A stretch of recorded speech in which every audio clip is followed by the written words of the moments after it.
A nossa série de mensagens que começou no domingo passado traz o título A Jornada Cristã. Aliás, o tema é esse, a Jornada Cristã. Hoje é a segunda parte da mensagem e o título de hoje é Andai nele. Você se lembra que na introdução lembramos a nossa pregação dizia a respeito que fomos chamados para ele, o Senhor Jesus nos chamou para ele, ou seja, nós somos dele. Amém, queridos? Aqueles que por ele foram chamados, aqueles que já ouviram esse chamado e já se encontram caminhando com ele, são dele, são posse dele. Ele é o Senhor e nós somos os seus servos. Ele é Senhor, nós somos servos, tá bom? Fomos chamados para ser servos. A filiação é outro ramo da teologia.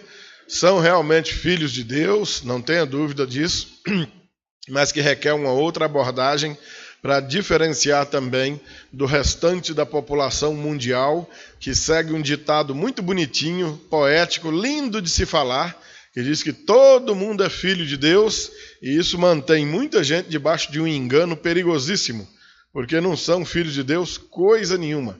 Filho de Deus é quem faz a sua vontade. Filho de Deus é quem serve ao Senhor Jesus. Quem não faz a vontade de Deus, quem não segue o Senhor Jesus, segundo o Evangelho de João, capítulo de número 8, palavras do próprio Senhor Jesus, tem outra paternidade, ou seja, tem outro pai, que não é Deus de jeito nenhum. Você quer matar essa curiosidade? Chegar em casa, abra sua Bíblia no Evangelho de João, capítulo 8, e leia lá que vocês vão ver quem é o pai desses que não são filhos de Deus. Amém? Assim, Colossenses, capítulo de número 2, apenas os versículos 6 e 7, o texto bíblico diz assim: Ora, como recebestes Cristo Jesus, o Senhor, assim andai nele, radicados e edificados e confirmados na fé, tal como fostes instruídos, crescendo em ações de graças. Há poucos dias, se eu não me engano, foi na última ou na penúltima série de mensagens, esse texto aqui fez parte de uma das divisões de um dos sermões que a gente pregou. Coincidentemente, em tão pouco tempo, olha a gente voltando a ele aqui de novo.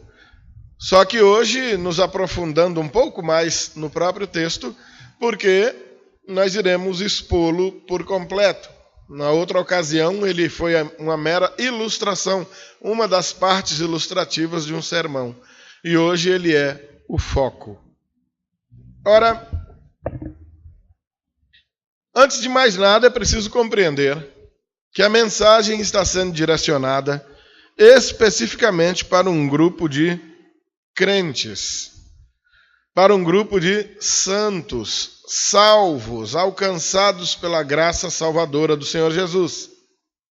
Não é uma palavra que tenha utilidade para um incrédulo. Ela não tem qualquer serventia para uma pessoa que não creia que Jesus Cristo é o Filho de Deus, o perdoador de pecados e salvador de nossas almas. A palavra tanto é direcionada para os salvos, que olha como ele a introduz. Ora, como recebestes Cristo Jesus, ou seja, quem recebeu Jesus como Senhor de sua vida? Aquele que já se converteu a Jesus. Aquele que não se converteu a Jesus não o recebeu como Senhor. Jesus não é Senhor desse.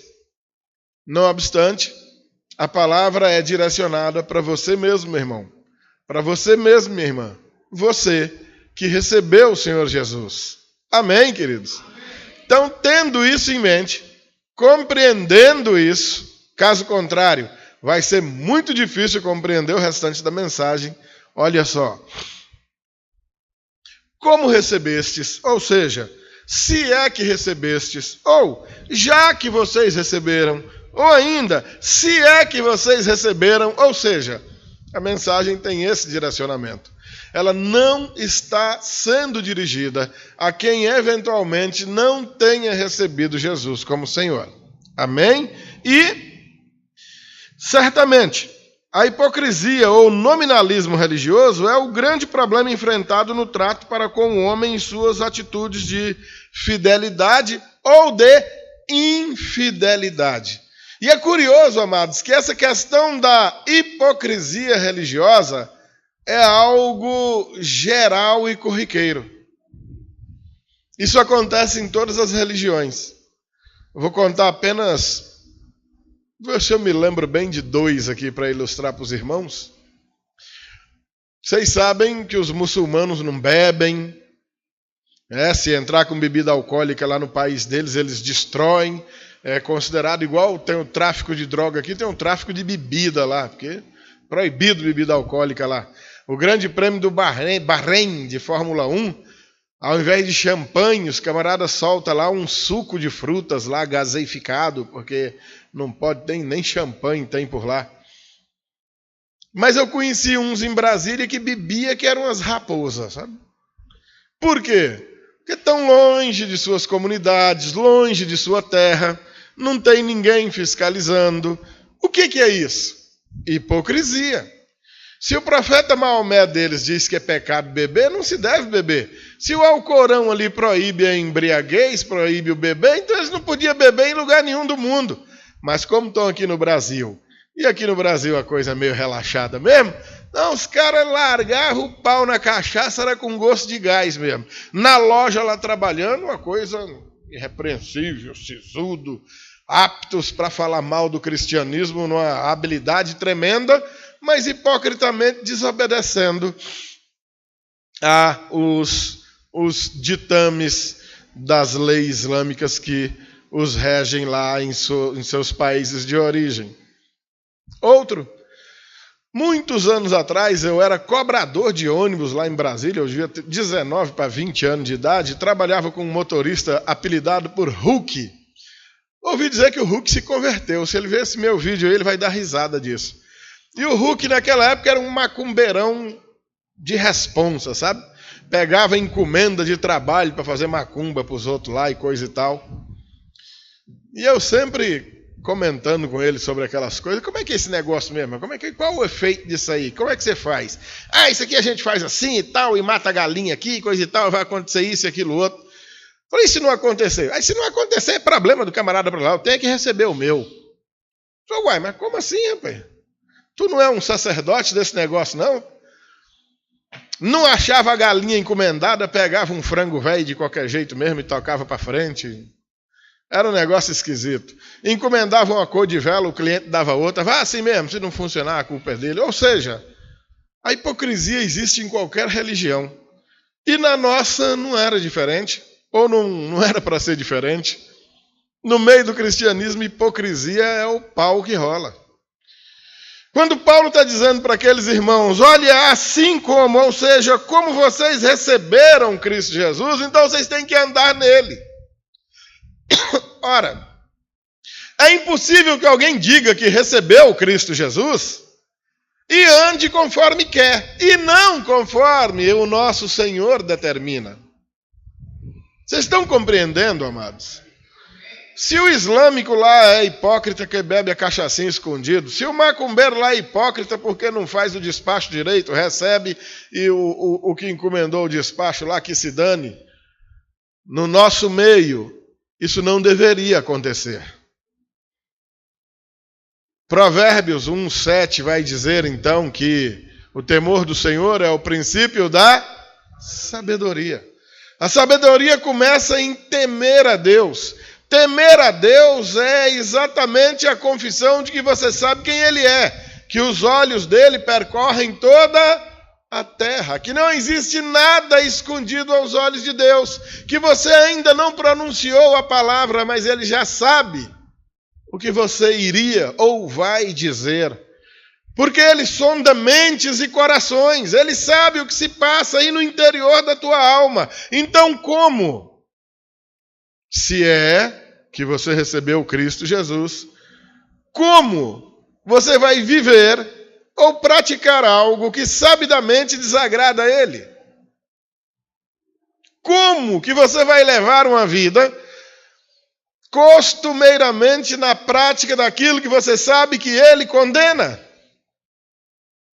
Estão entendendo onde mora a hipocrisia?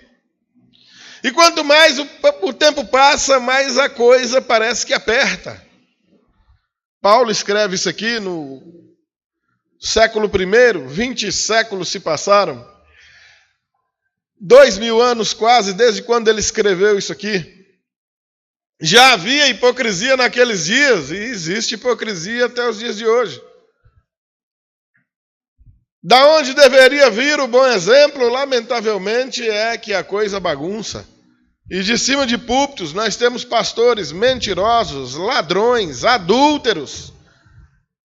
Pastor largando a mulher velha para casar com a novinha, para levar chifre lá mais na frente, porque isso é inevitável. Mas como ficam as ovelhas do Senhor Jesus confiadas aos cuidados desses lobos hipócritas, defensores de aborto, defensores de adultério, defensores de toda sorte de violência injustificável,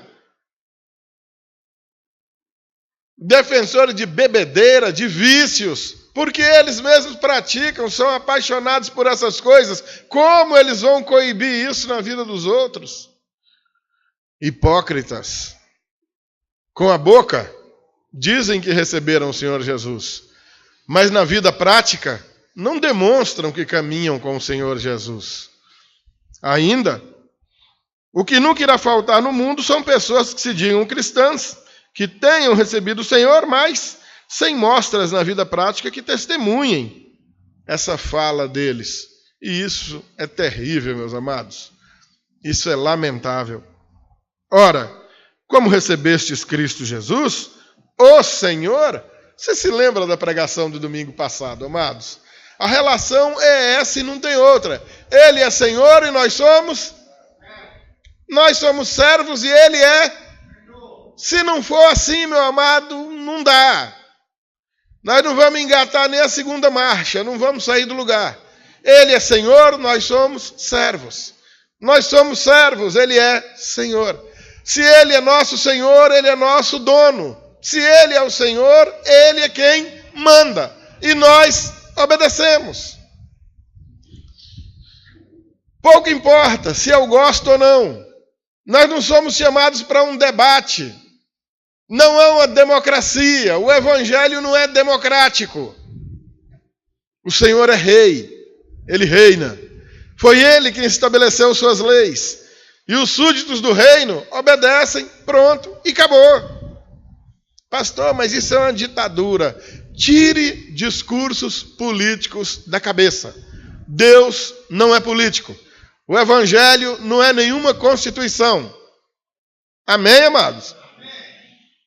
Ora, como recebestes Cristo Jesus, o Senhor, assim andai nele. Amém, amados? Lembra-se da identificação dele mesmo no Evangelho de João 14:6? Eu sou o caminho, e a verdade e a vida, e ninguém vem ao Pai senão por mim. Eu sou o caminho. O caminho serve para que se ande nele. O caminho serve para a gente caminhar. Então não é para causar nenhum espanto em nenhum de nós. Essa máxima, esse verbo aqui no imperativo, andai nele. É para andar em Cristo. Não é tão somente com Cristo. É para andar nele. O que é? Que vem a ser se andar nele? Há aqui um contraste também, amados, que a vida toda nós andamos em algo ou alguém. Mas antes de ouvirmos o chamado do Senhor, nós andávamos em outra direção, ou em outra companhia, ou sob outras leis, que não as do Senhor. O caminhar cristão é indispensável para aquele que confesse Jesus como Senhor. Vejam o texto, por exemplo, de Efésios, capítulo 2, os primeiros versículos. Ele vos deu vida, estando vós mortos em vossos delitos e pecados, nos quais andavam outrora. E aí ele continua dizendo, nos quais todos nós andamos outrora, fazendo as vontades da carne e dos pensamentos. E éramos, por natureza, filhos da ira, assim como os demais. Ou seja, todo mundo está andando em alguma direção, não tem ninguém parado. Todos nós tivemos um início de história nessa vida, todos nós estamos aí no meio da nossa história, estamos vivendo essa história, e essa nossa história um dia vai ter fim. Teve um começo, está tendo meio e terá um fim, isso na vida de todo mundo, ou seja, todos estamos em movimento, todos estamos andando.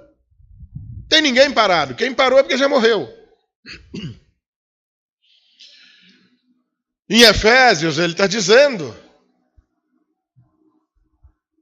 que os homens estavam mortos em seus delitos e pecados.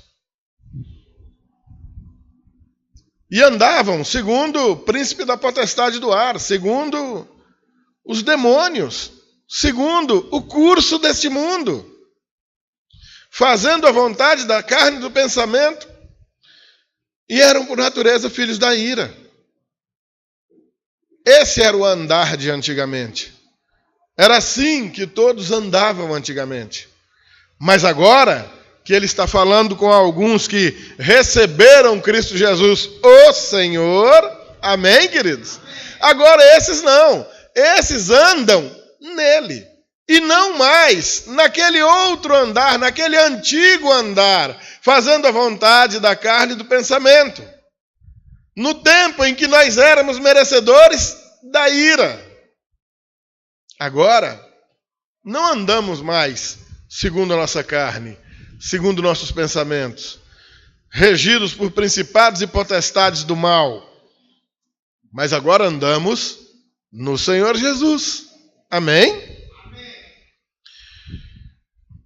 Primeira Epístola de João, capítulo 2, versículos 5 e 6, diz assim, ó. Aquele, entretanto, que guarda a sua palavra, nele Jesus, verdadeiramente tem sido aperfeiçoado o amor de Deus. Nisto, sabemos que estamos nele, que estamos nele.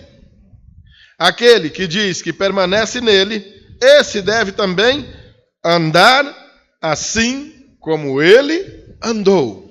Amém, amados? Nessa nossa jornada cristã, nós temos um andar específico e característico. A direção em que nós andamos é completamente oposta à direção do mundo. O mundo segue num rumo, o mundo segue numa direção, nós seguimos em outra. É por causa disso que o mundo nos odeia, é por causa disso que nós somos hostilizados dentro de nossa casa, somos abandonados por amigos, somos deixados para trás. Porque o nosso simples viver diário contradiz o que o mundo ama e a direção que o mundo segue. Nós seguimos numa direção oposta. O que nós temos para falar, o testemunho que temos para dar, contradiz o que o mundo ama. Por isso, amados, na maioria das vezes, somos terrivelmente detestados. Assim como ele andou, andamos nós também. Olha, conforme Romanos, capítulo 8, versículo 4, a fim de que o preceito da lei não se cumprisse em nós, que não andamos segundo a carne, mas andamos segundo o Espírito. Ora, não satisfazendo os desejos da carne, mas sim os de Deus. Compreendem isso, amados? Queridos, deixa eu dizer um negócio para vocês, né? Nós vamos fazer aqui um pit stop bastante interessante e indispensável também. Amados, na vida do crente, nós podemos dizer, né, a carne realmente é fraca. Na vida do descrente, o que ocorre é o oposto. Nós chamamos a carne de fraca porque nos acostumamos com o dizer, mas na verdade ela tem se mostrado terrivelmente forte. Na nossa vida isso não pode acontecer, porque o forte em nós é o Espírito que o Senhor nos deu. O Espírito Santo é Deus e não há nada, nem nesse mundo, nem em outro, se é que exista, que seja superior a Deus em força, sabedoria, bondade e amor. Ele é supremo. Amém, queridos? Agindo Ele, quem impedirá? Todavia, amados, nessa discussão se a carne é fraca ou se a carne é forte, porque o Senhor diz isso no momento de ser preso para ser açoitado e crucificado no dia seguinte. Ele por 2 vezes chama os discípulos para orar junto com ele. Se volta para os discípulos estão dormindo. E o Senhor diz para eles que o espírito está pronto, mas a carne, na verdade, é fraca. Uma carne que carece de comida, de bebida, de sono. Se não for assim, cai mesmo. Não aguenta. O espírito não depende de nenhuma dessas coisas. Mas o grande problema nosso é quando a carne, ao invés de fraca, é forte. Inibe a voz do Espírito dentro de nós. O Espírito de Deus determinando o que é correto. O Espírito Santo falando ao nosso coração o que nós devemos fazer. Mas a carne em sua fortaleza determinando outra coisa, outra direção, outros afazeres. E dominando os homens pelo mundo afora. Amados irmãos e irmãs, subjugar a carne é tarefa dura. Não se iluda, não, imaginando que é moleza, porque não é. É terrível. O Espírito Santo é manso, gentil, delicado, prudente. A carne é barulhenta, é bruta, não se cala, não tem nenhuma gentileza. E ela domina, sobretudo, naqueles que não andam no Espírito, mas que insistem em dar mais voz, no dizer da nossa juventude, em dar moral para a carne e não para o Espírito. É dando voz à carne que nós agimos violentamente, somos respondões, somos vingativos, ofendemos pessoas com palavras. E por enquanto eu só estou falando da boca, hein? Imagina os outros membros do corpo. É dando lugar à carne que essas mãos praticam o que não deveriam. Pegam o que é alheio. São violentas. Batem, espancam. Os pés carregam o corpo para onde não deve. Os olhos olham na direção do que não deveria. Os ouvidos dão atenção ao que não precisava. Andamos, não segundo a carne, mas segundo o Espírito. Lembrou? Romanos 8, verso 4. Vou ler de novo para vocês. A fim de que o preceito da lei se cumprisse em nós, que não andamos segundo a carne, mas segundo o Espírito. Mais uma vez ele está fazendo uma referência àqueles que receberam Cristo Jesus, o Senhor. Essa é a determinação dele para nós. E se ele é Senhor, então vamos obedecer, né? Amém? Segundo aos Coríntios, capítulo 5, versículo 7, que diz que, visto que andamos por fé, e não pelo que vemos. Ó, amados, está aí outra tarefinha difícil para nós. Nós somos como os carros andando à noite. Por mais que o farol do nosso carro seja bom, ele tem um limite.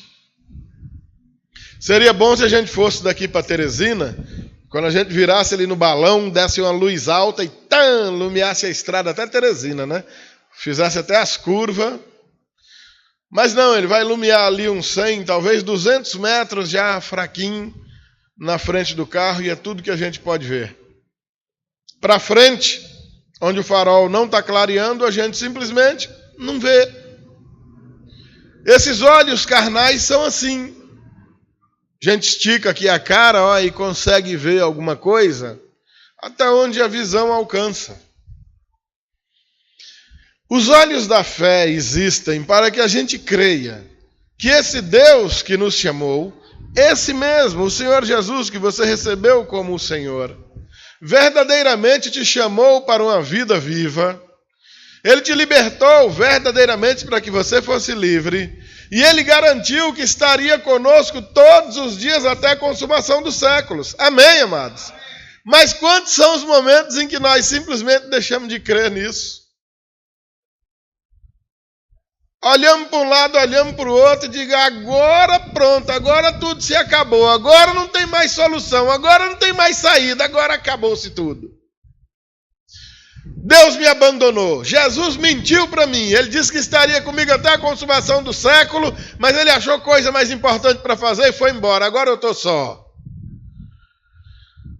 Quantas vezes a gente pensou isso? Porque analisamos a coisa segundo os olhos da cara, e não conforme os olhos da fé. Fé que nos faz crer precisamente naquilo que nós não temos como ver. Final de semana bem entristecedor no nosso Brasil trouxe para nós as comemorações pelo Brasil afora de milhões de pessoas em Aparecida do Norte, em São Paulo, em Belém do Pará, para as procissões da Senhora Aparecida, do Círio de Nazaré. Tanta religiosidade atrelada a tanta idolatria.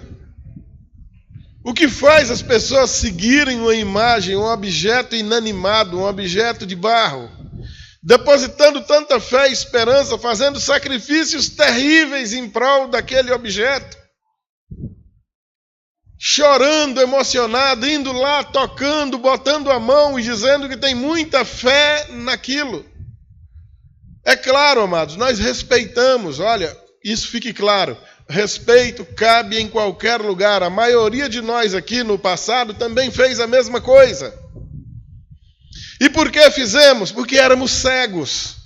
Porque não havíamos entendido o que era fé. A Bíblia diz que fé é exatamente o que te faz crer em algo que você não pode ver. Por que nós gastamos, nós recebemos da parte de Deus como dom fé para a salvação? Porque não tem como você ver Deus. Você não está vendo o Senhor Jesus. Você não ouve a voz dele. Não tem como você tocar em Jesus. Não tem como você pegar em Deus. Como seria bom se as pessoas se emocionassem o tempo todo, chorassem também arrependidos de seus pecados, na presença de Deus, aqui nesse lugar. Lá na tua casa, daqui a pouco, quando você ajoelhar aos pés da tua cama para orar antes de dormir, na convicção, aí sim é fé, que esse Deus maravilhoso está te vendo, que Ele está ali do teu lado, que Ele conhece a tua dor, Ele conhece os seus sofrimentos e que Ele te ama. E que Ele não vai permitir de maneira nenhuma que nenhum tipo de provação ou tentação ou tormenta dessa vida seja acima das tuas capacidades. Amém, queridos? Se existe uma tribulação, se existe uma perseguição, é porque você pode suportá-la. Você não será provado além das suas forças. Creia nisso, amado. É duro ver tanta confiança em um objeto que nada pode fazer nem por ele mesmo, que se você não carregar ele daqui para ali, daqui para acolá, ele não tem perna para andar. Se você não segurar direito, ele cai no chão, quebra. O nosso Deus é inquebrável, é imutável, é todo-poderoso, é infalível. Amém, amados? É nesse que nós cremos, é a esse que nós servimos, é a Ele que cultuamos, ainda que sem poder vê-lo e ainda que sem poder tocá-lo.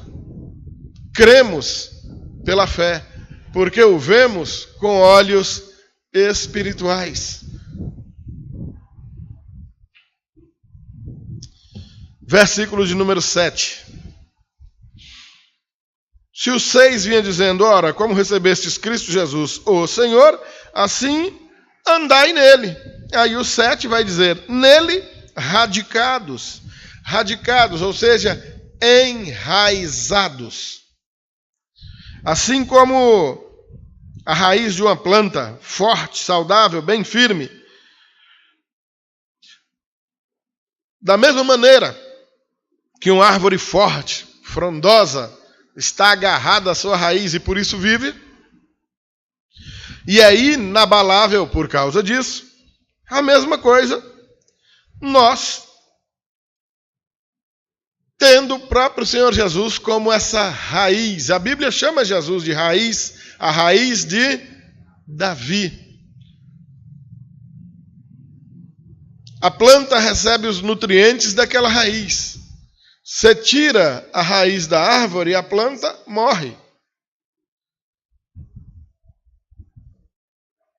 Vai enfraquecendo, enfraquecendo até morrer. Tinha uns malandros lá no Goiás que pegavam a roça para capinar e eles faziam lá o que o pessoal chama de capar a macaxeira. Você já ouviu falar, Isimar, em capar a macaxeira? O que os caras faziam? Eles rapavam com a enxada, ia com o facão e pá, arrancava as raízes da macaxeira e largava o pé em pezinho lá. De repente a gente via o pé ia amarelando, ficando feinho, até que o bichinho esturricava e morria. Os caras iam tirando raiz, e até que tirava tudo. Se deixar um, ele ainda vive ali, mas os caras tiravam tudo, rapaz. Tirou a raiz, a planta morre. Tirou Jesus da tua vida, ele não é a raiz da tua vida, você está morto. A vida que você tem vem dele, procede dele. Porque no mesmo texto que ele disse, eu sou o caminho, ele diz que é a verdade e é a vida. Estando nele, nós vivemos. Fora dele, estamos mortos. Funciona assim. Então, nele enraizados, nele radicados. E ainda, nele edificados. É preciso crescer. Eu já fiz ilustração dessas colunas aqui. A gente está vendo essas colunas, está vendo essas paredes aí, esse teto segurado em cima disso aí tudo. Mas essas paredes não são só o que os nossos olhos podem ver. Para baixo delas tem mais alguma coisa. Tem pilastras, tem alicerce, tem radier, aí tem ferro, tem pedra, tem concreto. É por isso que o edifício pode subir. Vocês andam na cidade grande, vão ver aqueles prédios enormes, 30 e tantos andares, olha para cima, chega e fica tonto. Mas para baixo também tem muita coisa. É indispensável que aquele que está no Senhor Jesus cresça.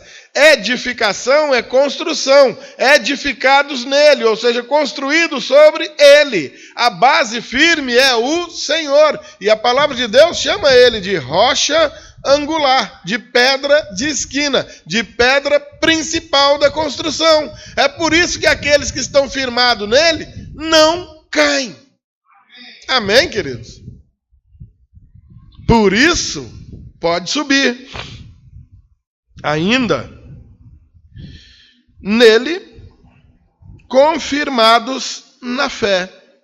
Agora vem, amados, parte interessante da Escritura.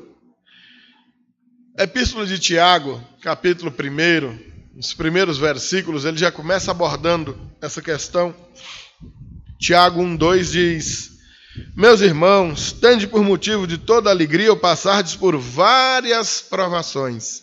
Verso 3, sabendo que a provação da vossa fé, uma vez confirmada, produz perseverança.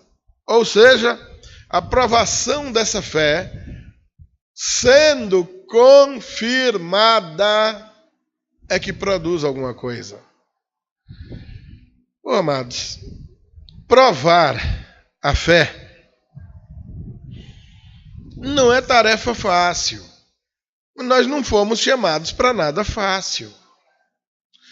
Estou lembrando do Pedro, meu caçula, que se Deus quiser daqui uns dias estará de volta, que está lá morrendo de medo de não dar tempo de vir para cá, porque vai fazer prova de volante daqui uns dias para tirar carteira de motorista e está com medo de não passar. Do tempo que dirige. Mas ele precisa provar para o Detran que sabe dirigir, não é? Caso contrário, o Detran não vai dar a carteira de habilitação dele. A gente passa um bimestre ensinando determinada matéria para os nossos alunos e no final daquele bimestre, não adianta eu perguntar: ei, você aprendeu o que eu te ensinei? Não vai bastar ele dizer: sim, aprendi, professor, aprendi tudo, tá? Beleza, de boa. Na linguagem de boa, vai. Eles serão submetidos a uma prova. Não é? Uma provinha debaixo do queixo dele. Ele vai responder a prova de acordo com aquilo que recebeu de nós como professores e vai provar que aprendeu aquele conteúdo. Para que então possa seguir para frente, seguir adiante. É assim ou não é? Com a fé é a mesma coisa, amados. Todo dia estamos passando por provas, provações, o tempo inteiro sendo submetidos a provas. E não é suficiente a gente simplesmente dizer: beleza, não, eu aprendi, eu estou joia. Isso é pouco. Precisamos provar. E a única maneira de provar é passando pelas provas, é vencendo essas provas. A aprovação da vossa fé, uma vez confirmada, é que vai produzir essa perseverança. Isso só será possível se estivermos andando nele edificados, nele radicados. Amém, amados? Entendem isso numa boa? A confirmação da fé nele diz respeito a suportar as aflições da vida sem murmurar nem desistir. Aquele que retrocede, a minha alma não se compraz nele. Aquele que pondo a mão no arado olha para trás não é digno de mim. Esquecendo das coisas que para trás ficam, avanço para as que diante de mim estão, prossigo para o alvo. Ou seja, somos chamados a andar para frente, a não desistir jamais. A perseverança faz parte. Ainda a confirmação da fé nele diz respeito a vencer as tentações sem cair. Assim como tem as provas do dia a dia, em todas as coisas também estamos sendo tentados, meus amados. Não se iludam, não. Camarada que gosta de mulher vai ser tentado por mulher. Cara que gosta de uma pinguinha vai ser tentado por uma cachaçazinha. Que gosta de um cigarrinho, de uma droguinha, a mesma coisa. O que não pode ver nada alheio de bobeira que pega. Sempre vai ter uma coisinha ali de bobeira para ele botar a mão. Não se iludam. Essas tentações não vão se afastar de nós. Compete a nós o vencer essas tentações. Isso é passar na prova. Isso é ser aprovado. Ainda, a confirmação da fé nele diz respeito a realizar a obra de Deus sem relaxar. Amados, nós temos sido chamados para uma obra simplesmente espetacular. A anunciação do Evangelho do Senhor Jesus Cristo, seja por meio das nossas palavras, seja por meio das nossas atitudes, é algo que os anjos desejaram fazer, mas o Senhor incumbiu a igreja, a mim e a você, Todos nós somos pregadores em potencial. O mundo não tomará conhecimento da necessidade da salvação, da realidade dessa salvação, da necessidade dessa salvação, se não for por meio de nós, por meio da nossa pregação, por meio daquilo que temos para ensinar, seja com palavras e, acima de tudo, com as nossas atitudes. Amém? O último tópico desse sermão: tal como fostes instruídos, que é a parte final do versículo 7. Aliás, a penúltima parte, né? Tal como fostes instruídos. Ora, amados, vejam bem. A mensagem do Evangelho, ela não muda em virtude do passar do tempo. A igreja viveu duas experiências maravilhosas, quer dizer, uma maravilhosa e outra terrível ao longo desses 20 séculos. Uma delas, por milagre de Deus, algo quase inexplicável, a preservação dessa escritura para que, apesar dos cerca de 3.500 anos de produção dela, ela tivesse aqui nas nossas mãos no dia de hoje. Foi dureza preservar isso aí, principalmente entre os séculos 1 e 15, 16, para que ela sobrevivesse a tantos ataques que sofreu. A Escritura aqui está nas nossas mãos, tal qual ela foi redigida quando o Senhor então inspirou homens para produzirem esse texto sagrado. Em compensação, por outro lado, levantou-se na igreja uma tradição oral, uma tradição dos homens, que uma hora bem intencionado, com boas intenções no coração, e outra hora devidamente a serviço do próprio Satanás, foram acrescentando a essa escritura alguma coisa, ou omitindo alguma coisa, de modo a deturpar completamente o texto sagrado. Triste. Horrível. Essa tradição acrescentou ao viver cristão um monte de coisas que a própria Escritura abomina. E omitiu coisas que a Escritura determina que faça e o povo não faz porque a tradição diz que não precisa fazer. Quando ele está dizendo aí no final do versículo 7, tal como fostes instruídos, ele está reclamando mais uma vez as palavras do Evangelho, inicialmente proferidas por Jesus, confirmadas pelos apóstolos que redigiram nos Evangelhos e nas epístolas. De maneira que essas palavras é que precisam ser vividas, obedecidas, praticadas. E não qualquer outra tradição, por mais que aquele que tenha criado a tradição esteja aparentemente bem intencionado. Mas são as palavras de Jesus, lá no Evangelho, que devem reger o nosso viver cristão diário. Há um engano terrível em se imaginar que abandonar os rudimentos da fé seja apropriado. Não podemos abandoná-los. O Evangelho tal qual fomos instruídos são as palavras de Jesus, repetidas e publicadas pelos apóstolos. Nossa instrução é a Bíblia Sagrada, nossa única regra de fé e de prática. Qualquer coisa que venha de fora da Bíblia será educadamente avaliada. Se confirmar o texto bíblico, maravilha, a gente abraça. Se destoar do texto bíblico, nós lançamos fora. Não serve para nos doutrinar. Agora sim, a parte final, crescendo em ações de graças. Ações de graças. São os atos de bondade, o serviço e amor que tem de aumentar em nós à medida em que vamos seguindo nessa jornada cristã. Fomos chamados para um serviço, fomos chamados para uma caminhada. O Senhor não mandou segui-lo? Vem e me siga. Eu sou o caminho. Andai nele. Estamos caminhando no Senhor Jesus. Enquanto caminhamos, as oportunidades de agirmos nessas ações de graça são constantes.